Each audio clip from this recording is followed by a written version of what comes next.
हाँ, तो भारती कुमारी जी का प्रश्न है कि विवाह के बाद लड़की ही अपना घर छोड़ के क्यों जाती है, लड़का क्यों नहीं। तो ये सवाल ही पहले अधूरा है, सवाल ही अधूरा है। सवाल ऐसा थोड़ी है, बहुत सारे ऐसे समाज हैं। आप नॉर्थ ईस्ट इंडिया में चले जाइए, आप केरल की ओर चले जाइए, आप साउथ इंडिया में चले जाइए, विवाह के बाद पति भी पत्नी के घर जाता है और वहीं पे रहता है।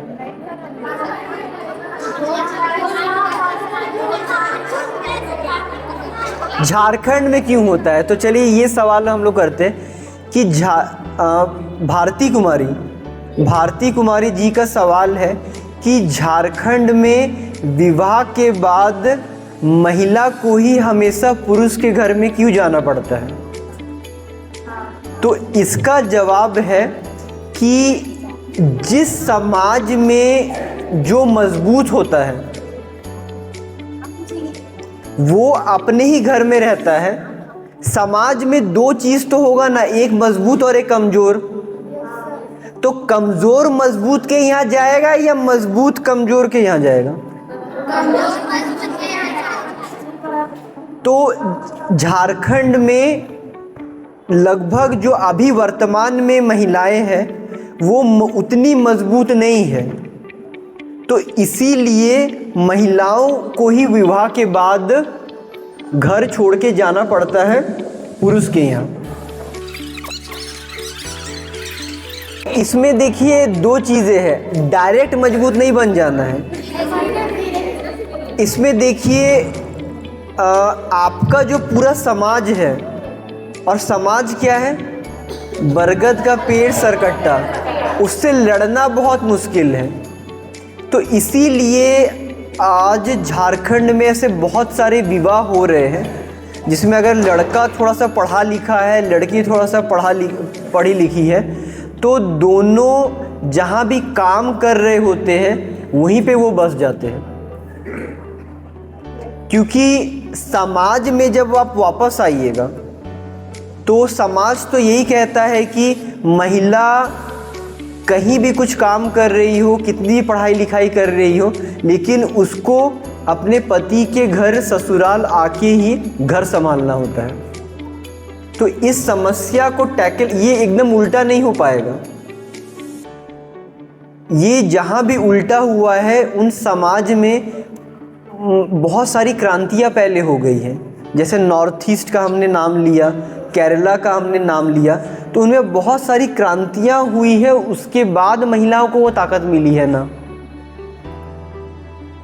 तो तत्काल में ऐसा व्यवस्था तो किया जा सकता है कि शादी के पश्चात अगर आप बहुत अच्छा कमा रहे हैं, अगर आपने पढ़ाई लिखाई बहुत अच्छा कर लिया, आपने एक अच्छा नौकरी भी ले लिया, तो आप जहाँ पे नौकरी कर रहे हैं वहीं पे आप रेंट में या फिर अपना क्वार्टर लेके वहाँ पे आप रह सकते हैं। आपको अपने पति के घर जाने का ज़रूरत नहीं पड़ेगा।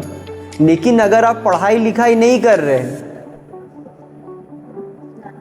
और आप में ताकत ही नहीं है, आप कमज़ोर हैं, कोई भी कुछ भी कोई आ जाता है आप मुस्कुरा देते हैं, आप शर्मा जाते हैं, उस कंडीशन में तो फिर जो समाज की धारा है उसी के अनुसार आपको बहना पड़ेगा। और समाज की धारा तो यही है कि जो कमज़ोर वर्ग है वो मजबूत के यहाँ जाएगा और मजबूत जो उसे काम कराना चाहे वो काम कराएगा। पहला जो यूनाइटेड नेशंस का पॉइंट था, आत्म भावना को जागृत करना और वस्तु भावना को कम करना, इसका पालन करें, अपने अंदर की आत्मा को जगाए, अपने अंदर की चेतना को जगाए। जब वो ताकत मिलेगा तो इंडिविजुअल कुछ उदाहरण आएंगे, लेकिन पूरे समाज का धारा ही उल्टा हो जाए कि अभी लड़की को लड़का के घर जाना पड़ रहा है। और देखिए दोनों ही गलत है। शादी के बाद ना तो लड़के को लड़की के यहाँ जाना चाहिए, ना लड़की को लड़के के यहाँ जाना चाहिए।